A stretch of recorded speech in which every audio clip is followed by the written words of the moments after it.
Glória a Deus, glória a Deus. Jesus é bom e faz maravilhas, amém, amados? Deus abençoa você em casa, Jesus te abençoa, o nosso grande abraço. Diga após mim: Jesus é bom e sempre faz maravilhas. Amém. Irmãos, nós vamos agora ativar um pouquinho, uns 2 minutinhos, o nosso espírito para receber essa palavra que já saiu do trono de Deus para o nosso coração, amém?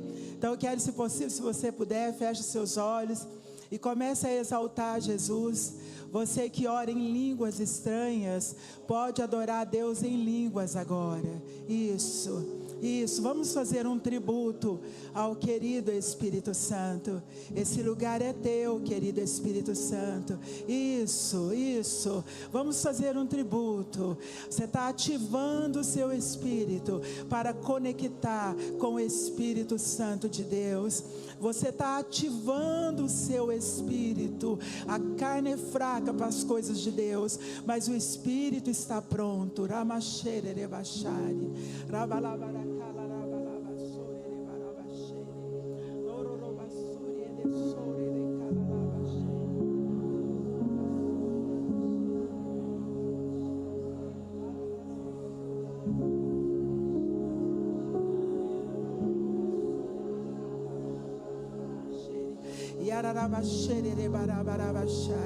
Se você não ora em línguas dos anjos, adore em português, mas adore. Aleluia.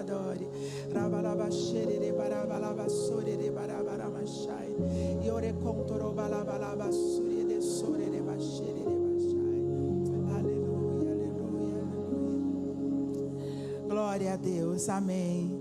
Amém, irmãos, vamos abrir a palavra no Salmo 128. Não é esse o texto base, mas é um dos textos que a gente vai estar usando. Então eu decido iniciar a palavra com esse versículo, no nome de Jesus. O orar em línguas, irmãos, é um dom do querido Espírito Santo, viu? Apesar que esses tempos aí pela internet surgiu aí uma bagunça, e o pessoal, mas nós não vamos deixar que a sujeira que o Satanás está fazendo lá atrás, lá no mundo, nos impeça de usar os dons que Deus nos deu. Amém? 128, o versículo 3. Sua mulher, vamos lá, né? A partir do 1. Como é feliz quem teme o Senhor, quem anda em seus caminhos. Você comerá do fruto do seu trabalho e será feliz e próspero. Sua mulher será como videira frutífera em sua casa. Seus filhos serão como brotos de oliveira ao redor da sua mesa. Amém? Pode sentar no seu lugar. Não vai ser só esse texto que a gente vai ler, mas eu vou usar esse versículo depois, mais na frente. Mas eu fiz questão de iniciar a nossa palavra com o Salmo 128, versículo 3. Agora eu quero que você vá lá em Êxodo, capítulo 25. Vai projetar aqui, estão todos os versículos sendo projetados, mas você que tem a Bíblia de papel ou a eletrônica, né? Acessa aí, por favor, 25.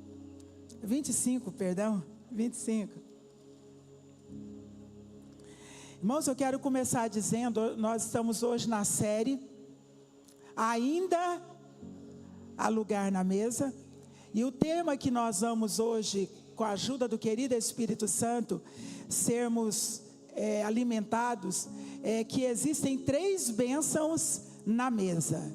Amém? Digam comigo: existem 3 bênçãos na mesa.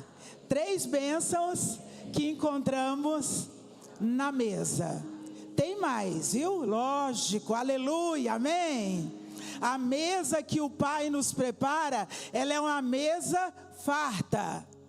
Tem muito mais do que 3, mas o nosso tempo não permite. Eu separei essas 3, se não der tempo a gente fala de 2, mas está tudo certo, depois a gente vai desenvolvendo mais.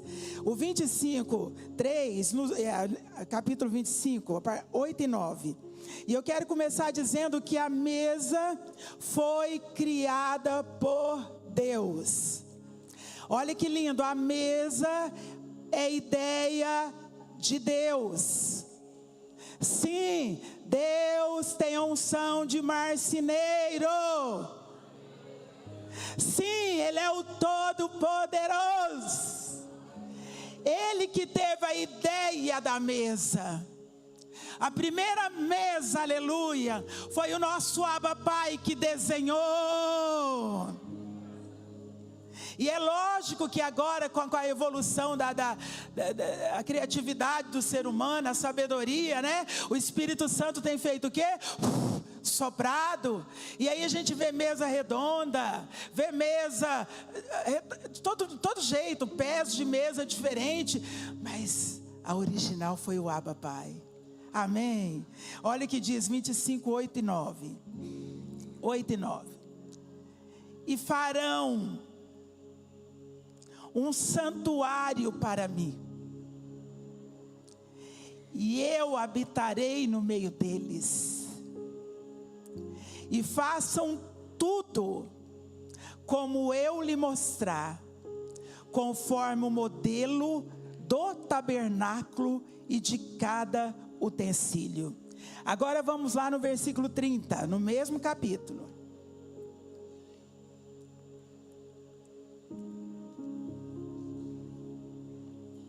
Vamos o 23 antes.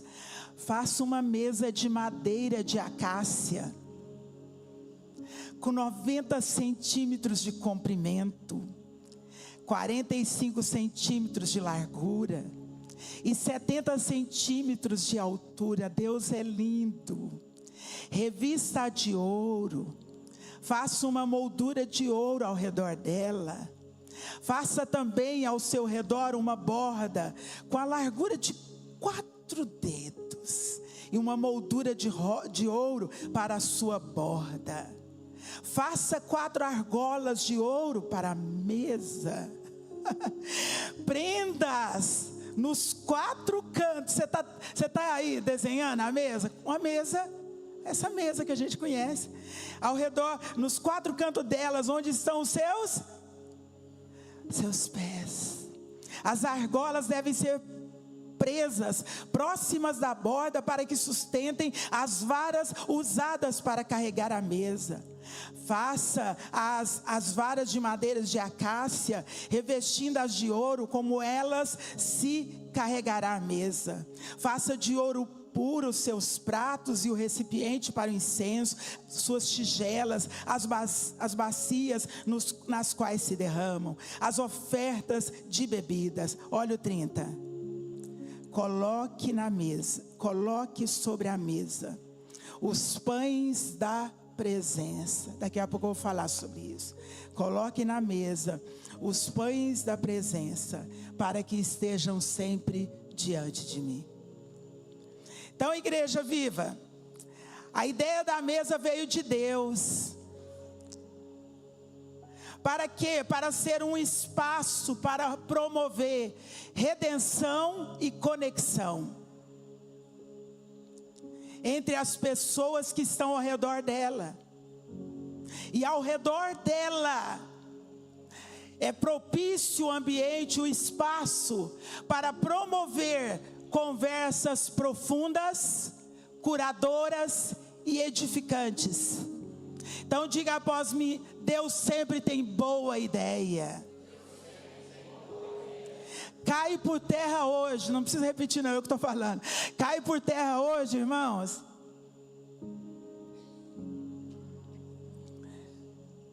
aquela propaganda que diz que a 51 é boa ideia. A boa ideia veio do céu. Você pode aplaudir essa verdade? A boa ideia veio do céu. Glória a Deus. E aí eu trago essa primeira frase que diz assim: é na mesa onde o perdão é oferecido, o amor é cultivado, e os corações são conectados. É na mesa.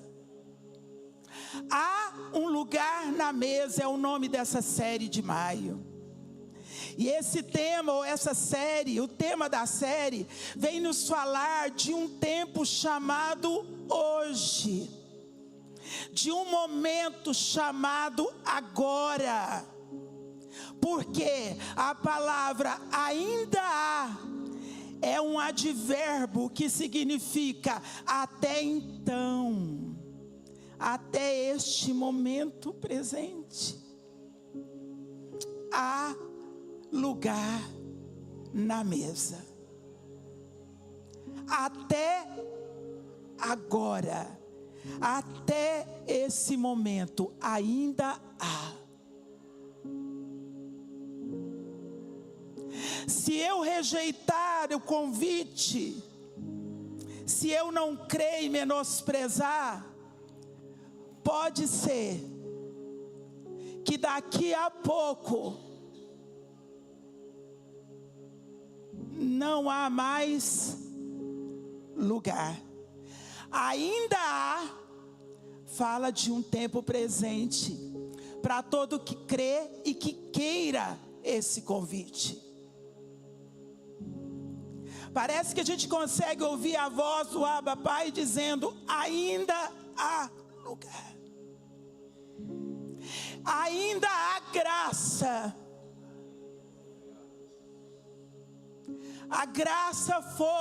A graça é de graça para mim e para você, mas ela não foi de graça para Jesus. E eu posso, com meu livre-arbítrio, ir jogando para frente, amanhã, o mês que vem, hoje não, está tudo certo. Só que nesse mês de maio, os céus, o coração do Pai achou por bem chamar a igreja, amar e servir da Zona Sul para essa reflexão. Ainda há.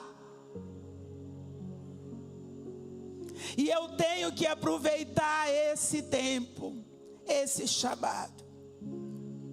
Igreja viva, Jesus está voltando.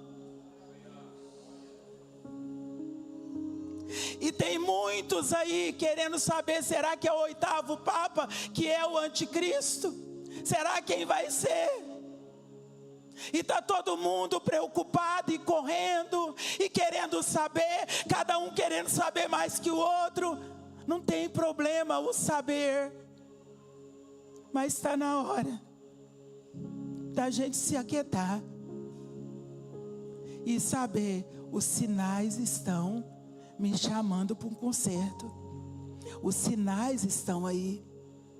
Aí eu fico preocupada para descobrir mais coisa, para entender mais, para discutir com o outro, para mostrar para o outro que eu sei. Agora eu descobri quem vai ser. Eu acho que é um amigo do Papa 8º que está chegando aí. Tá, amados, isso tudo a gente sabe que vai acontecer. Uma coisa que nós temos que ter convicção é que Jesus vai arrebatar a noiva. Eu quero ser essa noiva. Enquanto eu estudo, enquanto eu vejo os sinais, deixa eu consertar o meu coração. Deixa eu consertar o meu coração.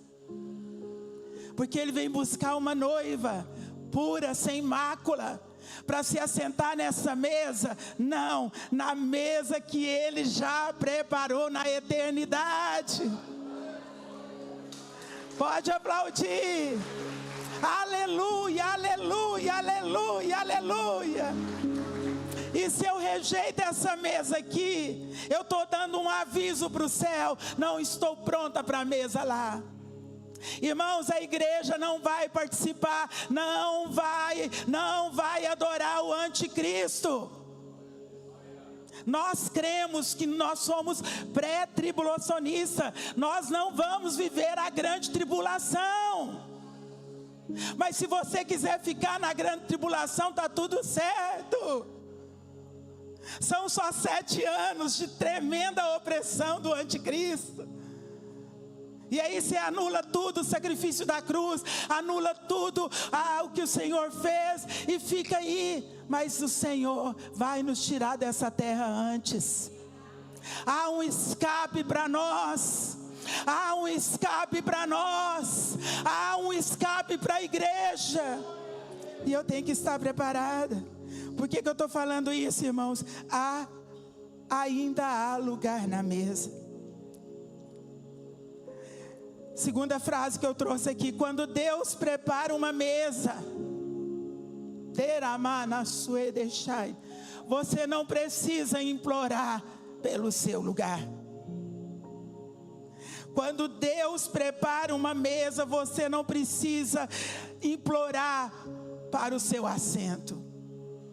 Quantos aqui já andaram de ônibus ou andam? Hein? Fala sério, quem nunca?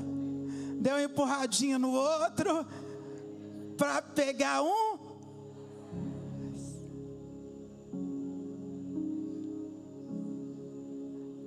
Vou confessar, quando as minhas meninas eram petitinhas, mais a Lânia, que a gente andava muito em ônibus, o Mateus, quem nunca que me atire a primeira pedra? Eu punha eles na frente.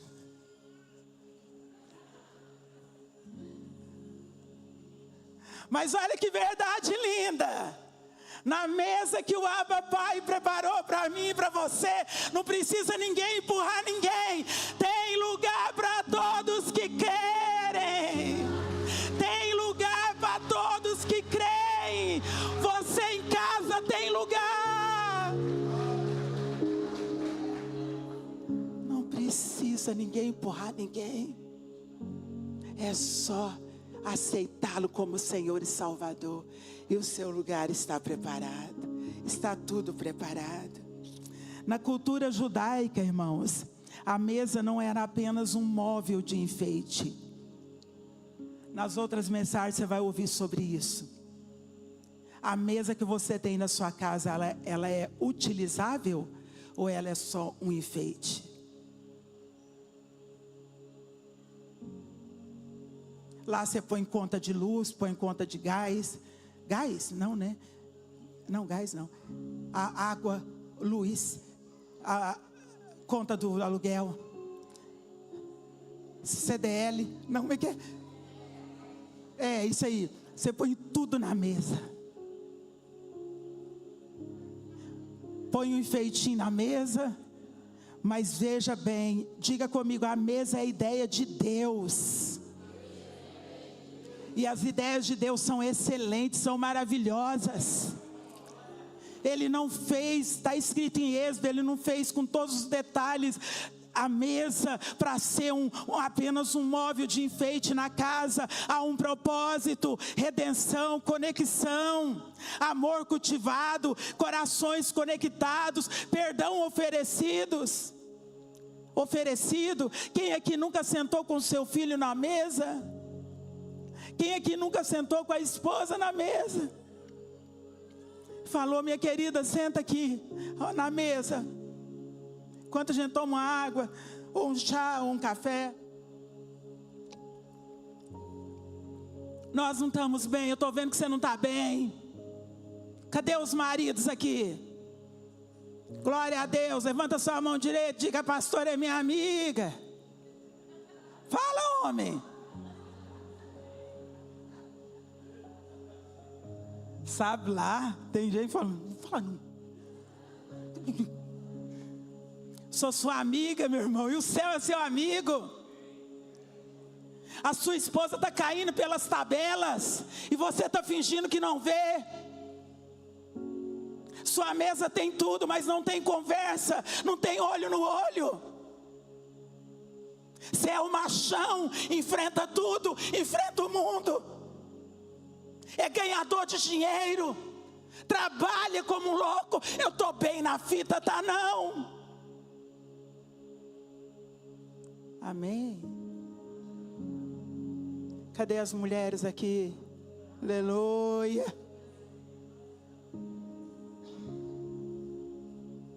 E você, minha irmã, aquela preguiça, põe nada na mesa, põe uma comida recantada de 4 dias.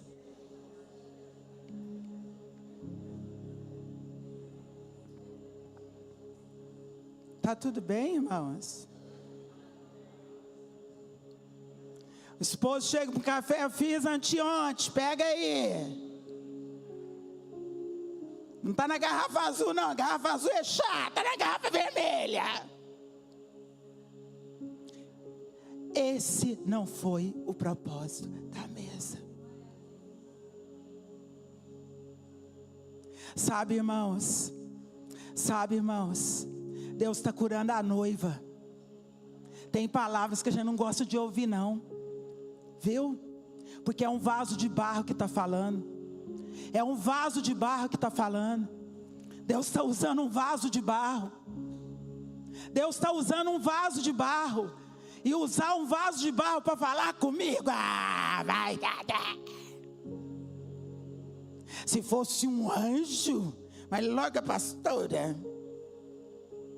Eu esquento comida lá em casa, viu, irmãos? Eu não dou café requentado para quem não toma café, diga glória a Deus.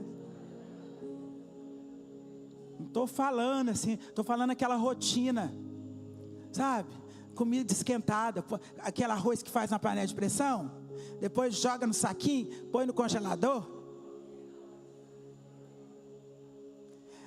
Irmãos, nós precisamos restaurar a nossa casa. Deixa eu te falar, a nossa vida começa depois do último amém aqui.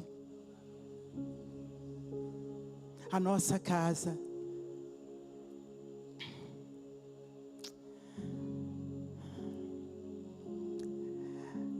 Na cultura judaica, a mesa não era apenas um móvel de enfeite, mas era um altar.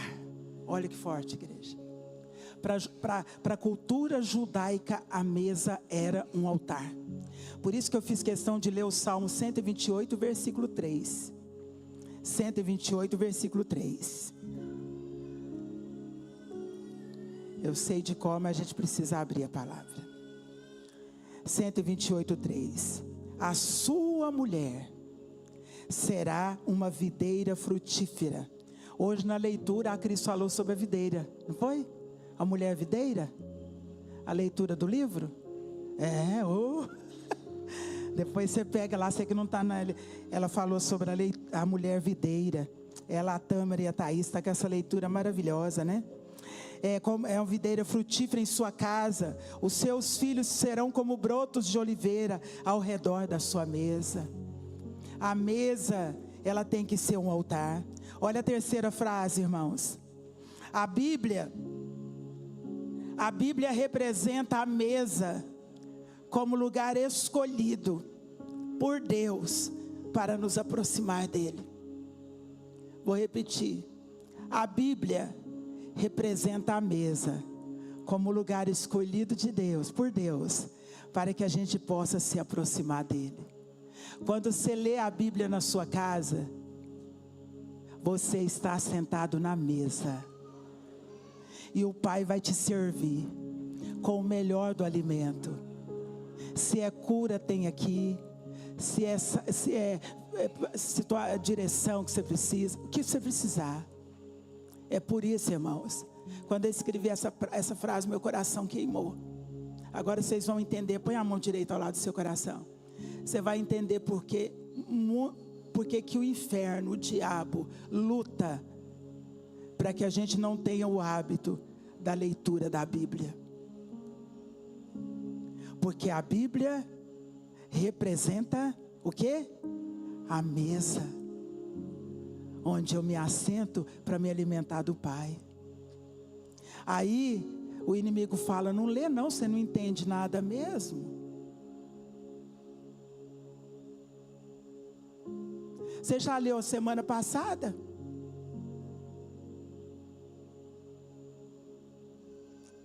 Todo ano a gente começa desde Gênesis, né? E quando chega ali em Crônicas, primeiro Crônicas, o primeiro livro do Crônicas, do versículo 1 ao versículo 9, irmãos, é só genealogia. É só genealogia. É uns nomes que você recebe o batismo do Espírito Santo em línguas estranhas, lendo os nomes. Para que ler isso tudo? É palavra de Deus. E eu estava no Crônicas, né, no Primeira Crônica, todo ano, nome por nome, e de repente, revelação, e de repente, Gedalias, Seruia, uns nomes assim, e Deus traz a palavra. Não despreze a leitura da palavra. No Êxodo 30 que nós lemos, 25, 30, no Antigo Testamento, é a primeira menção sobre a mesa. Aquela mesa ali de Êxodo apontava para a mesa da ceia, que é a nossa intimidade com Jesus. Portanto, Jesus, Ele sim é o pão da presença.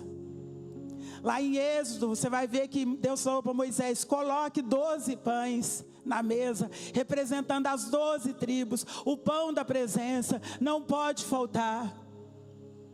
Quando você sentar na sua mesa com a sua família, amado, seja simplesmente para tomar um chá, um café, convida o pão da presença. Pegue um pão desse, pelo menos uma vez por mês, e faz assim com a sua família. Não, mas a ceia na igreja, a sua casa é a igreja. Separe um dia na semana, um dia no mês, o aniversário de alguém lá, alguma coisa, Deus vai te instruir. Pega um copinho, pega o suco de uva e fala: nós vamos fazer a ceia aqui em casa. Vamos convidar o pão da presença. Porque aqui ao redor da mesa tem conversa de todo tipo. Porque o pão da presença é ignorado. E deixa as pessoas te chamar de exibido. Deixa as pessoas, que tem pessoas que não fazem, não creem, ainda querem pedir. Agora só porque pregou sobre a mesa aí, ó, arrumou a mesa.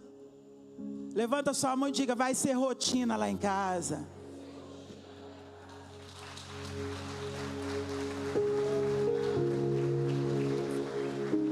Pode dar glória. Pode dar glória. Deus está mudando as nossas rotinas. Primeira bênção. A primeira bênção da mesa é altruísmo.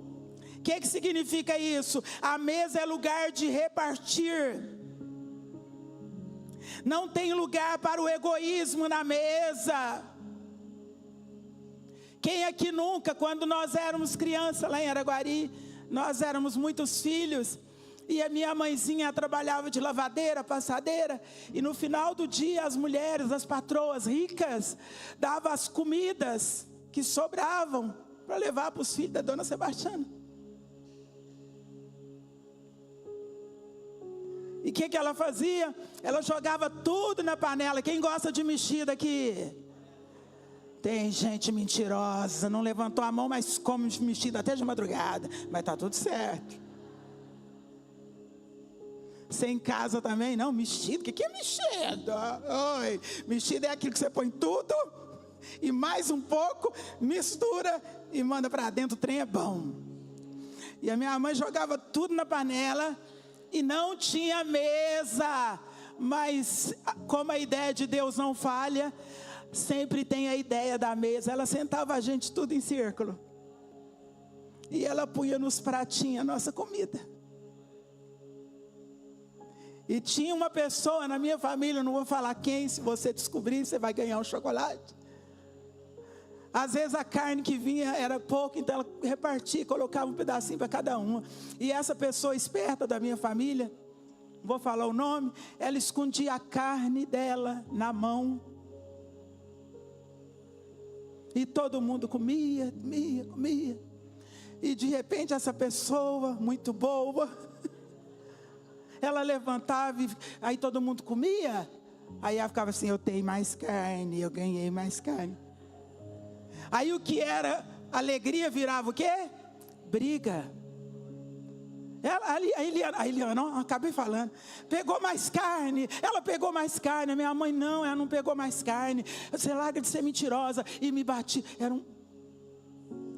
Mas a ideia da mesa, sentando todo mundo em volta no chão. Agora você tem mesa e seus netos vão chegar, os seus filhos vão chegar. Não senta na mesa, não, senão vai sujar o forro. Põe no chão, na mesa.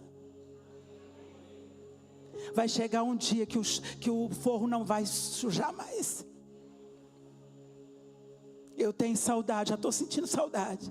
Mateus, Alânia, Anaíle, eu não tenho mais criança lá em casa para sujar forro, para quebrar copo. Mas o copo, dá copo de plástico para ele. Que plástico? Pode dar, dependendo da idade, você fica ali por perto, né? Mas o menino já está com 10 anos, tomando coisa em copo de plástico. Por quê? Porque a mamãe ganhou um copo da avó, da taravó, não sei de quem. Se esse copo quebrar, vai dar ruim aqui.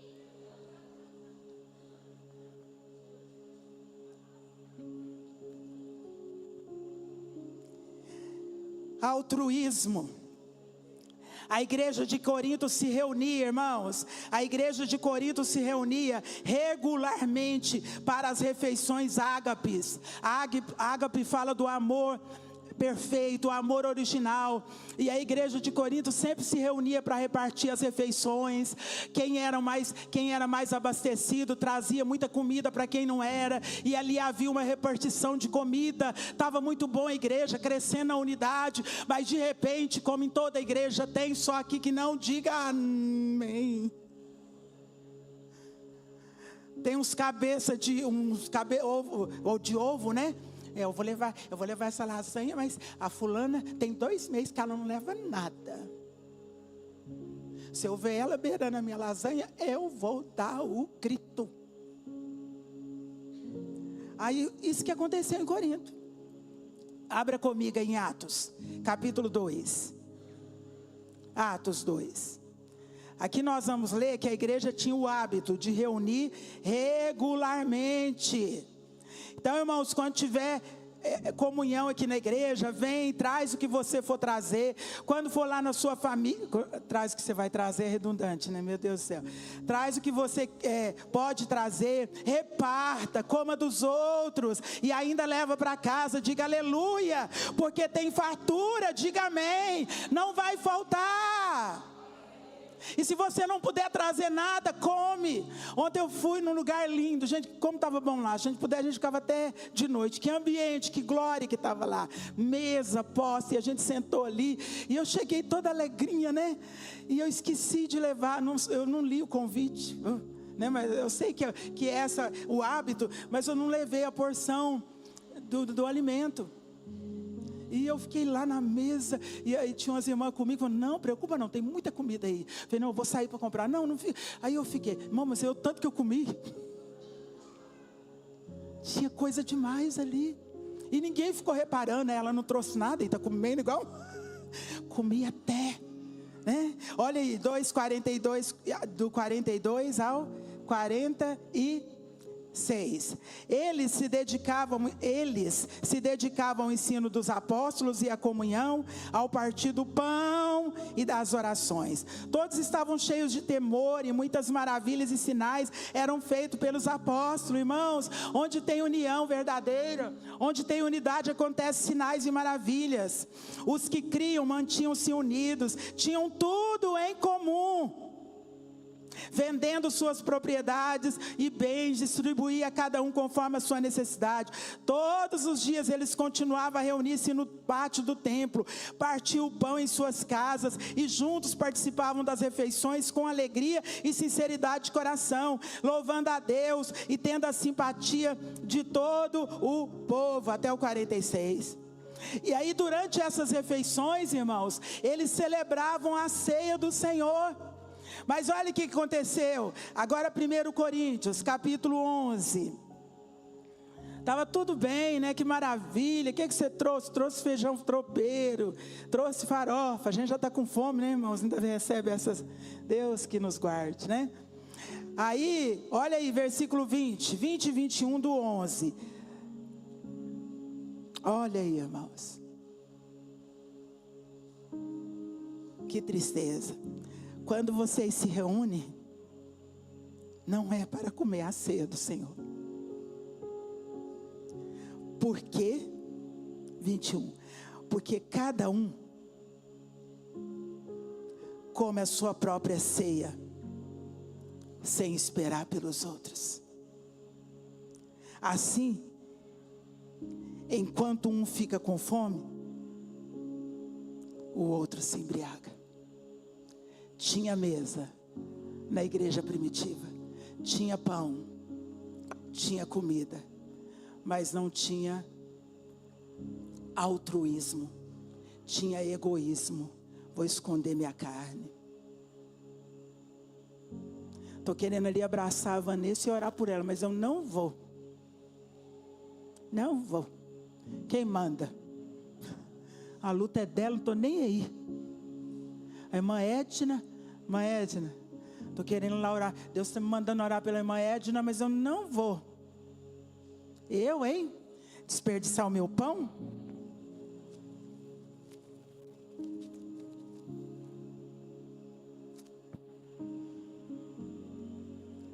E o apóstolo Paulo, cheio do Espírito Santo, falou: está errado. Vocês desvirtuaram. A igreja de Corinto, olha o versículo, agora o versículo 30, do mesmo 11, 30, do 11, a palavra de Deus é linda, 30. Por causa daquilo, irmãos, olha para mim antes de ler o 11, não dá nada não. Dá nada não. Eu não sou Deus para cuidar de todo mundo. Eu vi o irmão Kelto triste, que ele se vire com a tristeza dele. Eu não estou triste, glória a Deus, aleluia. A Brenda tem nada com ninguém, aqui é eu, vou cuidar de mim. Dá nada não. Olha aí o que diz o versículo 30. Por isso, por causa desse egoísmo, por falta de altruísmo, de repartir, de comunhão, por causa disso, tem algumas versões que está assim, né? Por isso há entre vocês muitos fracos e vários. Oi? Que dormiram. A gente mata um ao outro, irmão. Não é usando arma branca ou arma de fogo. Eu sou crente. Nunca encostar a faca em alguém? Não. Mas a gente mata as pessoas, mata irmãos com o nosso egoísmo. Outro dia eu ouvi um pastor, foi no Instagram falando, e eu fiquei ponderando e falei que esse moço tem razão. Ele falou: irmãos, nós estamos com uma cultura na igreja que fala o quê? Fecha os olhos e esquece quem está do seu lado. E nós estamos indo nessa. Que não vou nem ligar para a Eduarda, eu vou esquecer ela. Se a Maria Eduarda está passando por problema, é problema dela, eu vou esquecer. A gente não está mais podendo, a gente não está tendo mais tempo de olhar um para o outro. Na igreja, de abraçar, de orar juntos. Eu pensei que eu ia ter um microfone novo hoje. Esqueci de pôr.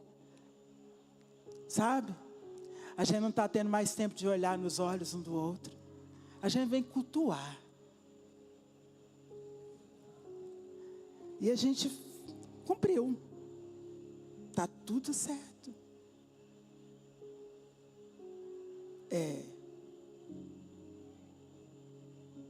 Marquei meu ponto. Vim no culto, mas nem olhei para o Vitinho, para saber o que ele estava precisando. Nem olhei para o irmão, se o irmão está precisando de algo. Eu falo paz assim: paz, amada, tá boa? Glória a Deus, aleluia, coisa boa. É olhar no olho, tá tudo bem. Posso fazer uma oração por você? Mas nós estamos muito olhando para o nosso umbigo. Nós estamos muito olhando para o nosso umbigo. E olha essa quarta frase: a mesa é o ambiente. Oi? A mesa é o ambiente de compartilhar. Só vocês? A mesa é o ambiente de compartilhar, repartir e comungar. E a igreja de Corinto, cheia de dons, a igreja de Corinto. navegava nas ondas do Espírito, mas estava tão cheia de egoísmo. Deus quer nos libertar, diga aleluia. A segunda bênção, diga comigo, aliança. Sim, irmãos, na mesa tem aliança. Quem senta na mesa está dando sinal para o outro que ele está associado, ele está fazendo um pacto e ele está unindo o acordo dele com quem o convidou para sentar na mesa. E o apóstolo Paulo diz em 1 Coríntios capítulo 5, irmãos, no versículo 11, que nós não devemos, 1 Coríntios, primeira mesmo, 1 Coríntios 5, do 11, versículo 11, olha o que ele diz. Mas agora estou escrevendo que não devem associar-se com qualquer que, dizendo ser irmão, seja imoral, avarento, idólatra, caluniador, alcoólatra ou ladrão. Com tais pessoas vocês não devem comer. Ainda há lugar na mesa. Olha o versículo, capítulo 10 de 1 de Coríntios, capítulo 10, versículo 21. 10, 21. Vocês não podem beber o cálice do Senhor e o cálice dos demônios. Vocês não podem participar da mesa do Senhor e da mesa dos demônios. Mesmo capítulo 10, versículo 14 agora. Eu li o 21, nós vamos aí no 14. 13, 14. Por isso, meus amados irmãos, ele está falando com os irmãos, fujam da idolatria. Ou seja, irmãos, tudo isso que está aqui, né, que ele mencionou, faz parte de uma associação com o pecado. E quando eu sento em tais mesas, quando eu dou gargalhada de piadas indecentes, quando eu participo de assuntos que desagradam o céu, eu estou fazendo um acordo, eu estou comungando, eu estou tendo aliança. A mesa é lugar de aliança.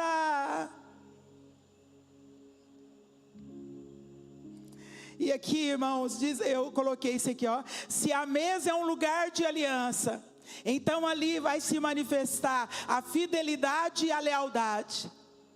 Faz sentido? Se a mesa é um lugar de aliança, vai ter fidelidade e lealdade. Só os leais conseguem ficar na mesa.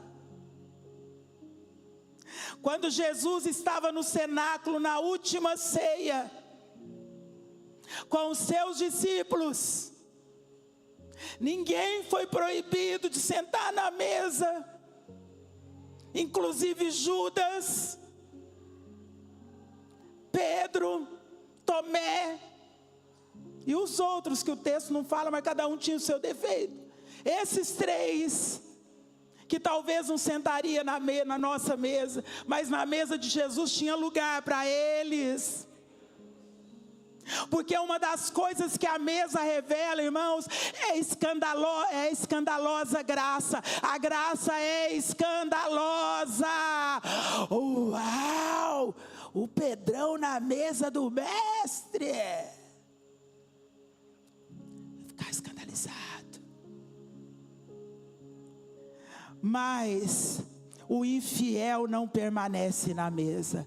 Veja João, capítulo 13, versículo 30. João 13, 30. 13, 30. O que diz aí? Assim que comeu. Oi, igreja? Ó, o Judas, ó.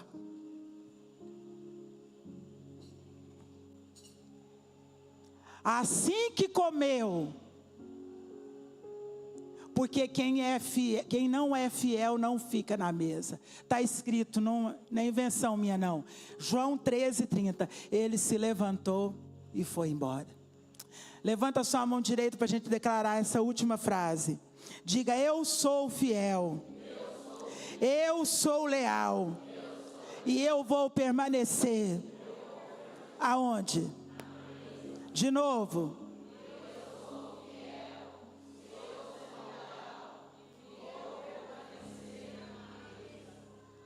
Que assim seja. Terceira bênção e última para a gente encerrar. Na mesa nós recebemos revelação. Na mesa nós recebemos altruísmo, somos libertos do egoísmo. Na mesa nós recebemos a bênção da aliança, da fidelidade, da lealdade.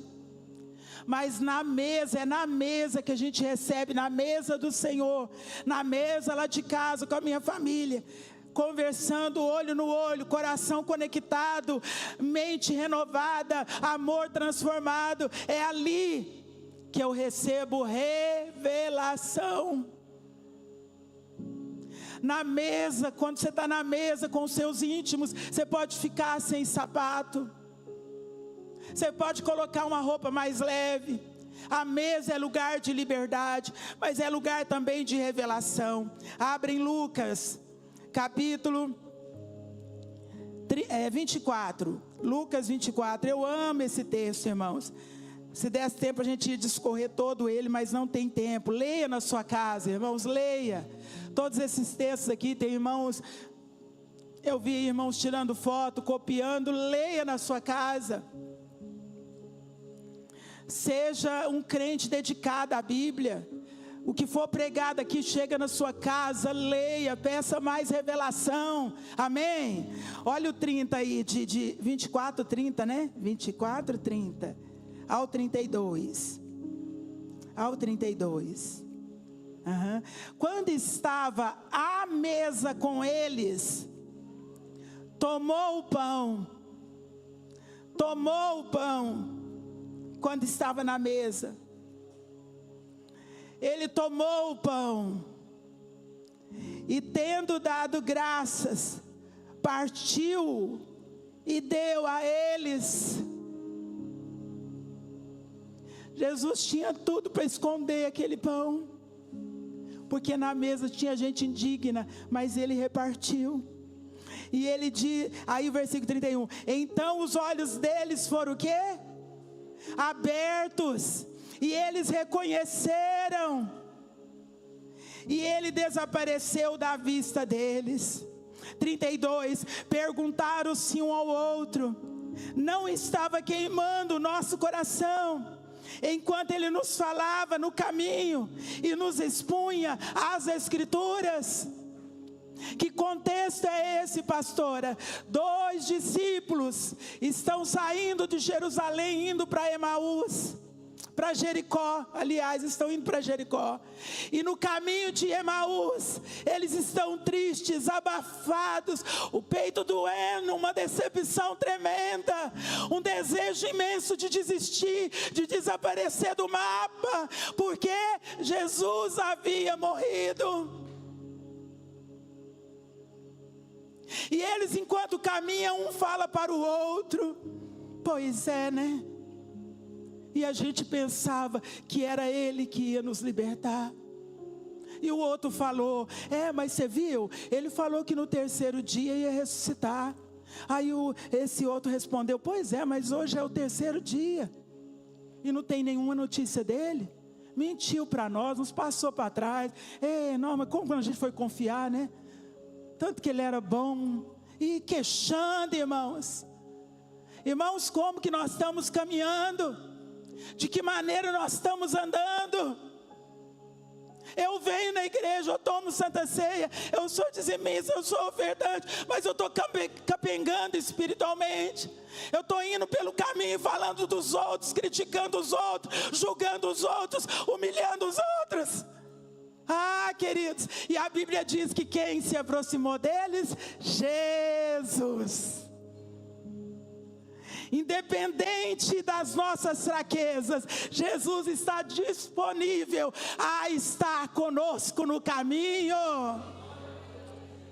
Jesus está com você nesse caminho.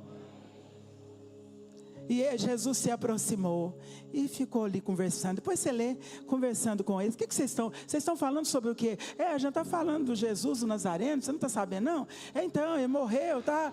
E quando chegou lá, Jesus preparou a mesa, pegou o pão. Depois que eles comeram, diga glória a Deus. Está escrito aqui, ele abençoou e deu para eles, né? E os olhos deles foram abertos. Por isso que a Santa Ceia, ela tem esse milagre de curar a nossa visão. Cura o nosso corpo, o nosso espírito e renova a nossa alma. Você vai ter olhos mais abertos. Não despreze o pão, não despreze o suco. E ali eles têm uma revelação de quem é Jesus. Hoje Jesus quer se revelar a você. Mesmo que você esteja no caminho da amargura, da tristeza, da falta, da necessidade, Ele é Senhor. Aí quando eles tiveram os olhos abertos, um olhou para o outro e falou assim: mas o seu coração não queimava também? Quando Ele falava conosco, quando Ele nos abria as Escrituras. E aí olha o versículo 33. Versículo 33. Levantaram-se e voltaram depois de um mês. Quem está com a Bíblia aberta? Oi? Não, depois de 60 dias. Na próxima ceia de junho.